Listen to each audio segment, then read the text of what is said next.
కలియుగ తిరుమల వెంకటేశ్వర స్వామి ప్రసాదాన్ని అపహాస్యం చేస్తూ గత వైసీపీ ప్రభుత్వం చేసినటువంటి కల్తీ లడ్డు విషయము ప్రజలందరూ కూడా చూశారండి.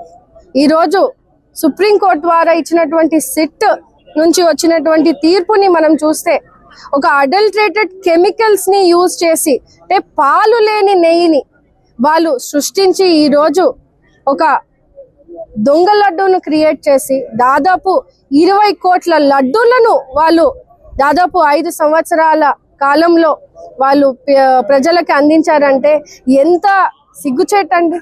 ఆ కలియుగ దేవుడే వెంకటేశ్వర స్వామియే వాళ్ళ పని చూస్తారని ఆ రోజు మనము ప్రతిపక్షంలో ఉన్న రోజు చెప్పాం. ఎక్కడ కూడా నాణ్యత లేదు. ఎప్పుడు కూడా అసలు వెంకటేశ్వర స్వామిని నమ్మే వ్యక్తి కాదు జగన్మోహన్ రెడ్డి అని ప్రజలు కూడా చెప్పిన పరిస్థితిని చూస్తా ఉన్నాం. అక్కడ కమిటీ సభ్యులు ఎక్కడా కూడా నమ్మకం లేని అంటే వెంకటేశ్వర స్వామి పైన నమ్మకం లేని వ్యక్తులను అక్కడ చైర్మన్ గా నియమించి ఈ రోజు అలాంటి కల్తీ లడ్డూలను అంటే పాలు లేని నెయ్యి లేనిటువంటి కల్తీ లడ్డూలను ఈ రోజు ప్రజలకి కొన్ని కోట్ల ప్రజలని అంటే భారతదేశమే కాదండి ప్రపంచంలో ఎక్కడైతే కలియుగ వెంకటేశ్వర స్వామిని నమ్మి ఉన్నారో అంతమంది భక్తుల మనోభావాలు దెబ్బతినే విధంగా ఈ రోజు వచ్చినటువంటి తీర్పుని మనం చూస్తా ఉన్నాం. ఆనాడు చంద్రబాబు నాయుడు గారు ఎంతో భాగోద్వేగంతో ప్రజల భక్తుల మనోభావాలు దెబ్బతీసినటువంటి ప్రభుత్వం వైఎస్ఆర్సీపీ ప్రభుత్వం అని తెలియజేయడం జరిగింది. కూటమి ప్రభుత్వం వచ్చిన తర్వాత ఎక్కడా కూడా మనము జోక్యం చేసుకోకుండా ఒక సిట్ వేసి అక్కడ ఉన్నటువంటి నిపుణులతో కానీ అధికారులు కానీ వీరందరూ కూడా పరిశీలించి వాళ్ళు వాడినటువంటి పదార్థాలు ఏమేమి ఉన్నాయో అవన్నిటినీ కూడా చాలా వివరంగా ఈ రోజు మనకి బయట పెట్టడం జరిగింది. చాలా విచిత్రంగా హాస్యాస్పదంగా బాధాకరంగా కూడా ఉంది. ఈ రోజు వైఎస్ఆర్సీపీ నాయకులందరూ కూడా బయటికి వచ్చి దొంగ పూజలు చేస్తా ఉన్నారు. నిజంగా వాళ్ళకి భక్తి ఉంటే నిజంగా కలియుగ వెంకటేశ్వర స్వామి మీద నమ్మకం ఉంటే తిరుపతికి వచ్చి వెంకటేశ్వర స్వామి మీద ప్రమాణం చేసి చెప్పమనండి. లడ్డు కల్తీ కాలేదా? ఈ రోజు సిట్ ఇచ్చినటువంటి నివేదికను మీరు తప్పు ఎలా పడుతున్నారండి? ఈ రోజు ఈ మాంసం కొవ్వు మాంసం కలగలేదు, అది కలగలేదు, ఇది కలగలేదని మళ్ళీ అబద్ధపు ప్రచారం చేస్తూ ఈ రోజు రోడ్ల మీదకి వస్తా ఉన్నారు. ప్రజలు నవ్వుతా ఉన్నారు. చాలా చాలా అసలు ఎంత రాజకీయ పరిస్థితి ఏ రకంగా మారిందంటే హిందూ ధర్మాన్ని కూడా ఈరోజు హిందూ ధర్మాన్ని కూడా వాళ్ళు అపహాస్యం చేసే విధంగా ప్రపంచం అంతా ఈ రోజు ఆంధ్రప్రదేశ్ వైపు చూస్తా ఉందండి. ప్రపంచంలో ఉన్నటువంటి తెలుగు వాళ్ళు కాదు, బయట వాళ్ళు కాదు, ప్రతి ఒక్కరు తిరుమల వెంకటేశ్వర స్వామిని నమ్మి ఇక్కడికి వచ్చి పూజ చేసిపోయే పరిస్థితిని ఈరోజు చూస్తా ఉన్నాం.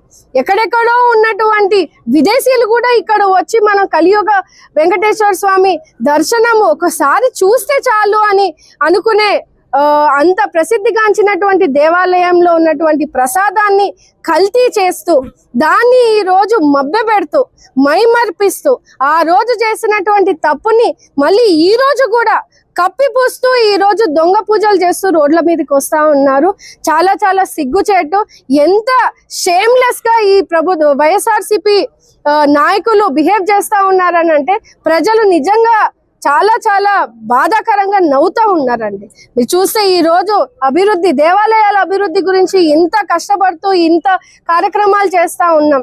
ఈ రోజు అబద్ధపు ప్రచారాలతోనే గత 5 సంవత్సరాల వైసీపీ పాలన అంతా కూడా గడిపేశారు. ఇప్పుడు కూడా కూటమి ప్రభుత్వము మోడీ గారి సహకారంతో చంద్రబాబు నాయుడు గారు పవన్ కళ్యాణ్ గారు లోకేష్ గారు ఆంధ్రప్రదేశ్ అభివృద్ధి కోసం ఎంత పాటుపడుతూ అహర్నిశలు 75 వయసు ఉన్నప్పటికీ కూడా ముఖ్యమంత్రి గారు ఈ రోజు గ్రామాభివృద్ధి నుంచి ప్రజల సంక్షేమం నుంచి దేవాలయాల అభివృద్ధి గురించి ఎంతో ఆలోచన చేస్తూ పెట్టుబడులను తీసుకొస్తూ చిన్న పిల్ల వయసులా అంటే 16 ఏళ్ల వయసు ఉన్నటువంటి వ్యక్తిలాగా ఈ రోజు మాకంటే ఎక్కువ స్ట్రెంగ్త్ పెట్టి ఈ రోజు ప్రజల కోసం ఆలోచన చేసి ముందుకు వెళ్తా ఉన్నారు.